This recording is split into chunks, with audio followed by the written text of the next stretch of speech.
முதலாவது, ஆண்டவரே என்ன வேலை கிடைச்சாலும் நான் செய்கிறேன், என்னை ஆசீர்வதிங்க, எனக்கு ஒரு வழியை திறந்து தாங்கன்னு முதலாவது கேள். அது ஒரு சின்ன வேலையாக இருக்கலாம், ஒரு சின்ன ஆஃபீஸில் போய் உதவிக்கார வேலையாக இருக்கலாம், எனி ஜாப். உன்னுடைய படிப்புக்கு ஏற்றதாக இல்லாமல் அந்த வேலை காணப்படலாம். நீ படித்த படிப்புக்கு ஏற்றபடி இல்லாத ஒரு சாதாரண வேலையாக இருக்கலாம், பரவாயில்ல. வீட்டில் சும்மா இருக்கிறது ஒரு நேரத்தை வீணாக்குவதை விட்டு கர்த்தர் என்ன வழி திறக்கிறாரோ நீ அதை செய்.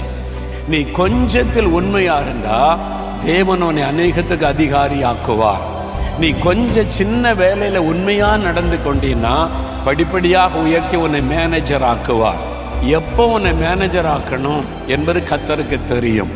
உன் வழியை நீ கர்த்தருக்கு ஒப்பு கொடு. உன் விருப்பப்படி நடக்கணும்னு நீ நினைக்காத, தேவன் வைத்திருக்கிற விருப்பத்தின்படி நடக்க ஒப்பு கொடு. ஆண்டவர் ஏற்ற வேளையில உன்னை உயர்த்தி கனப்படுத்துவார்.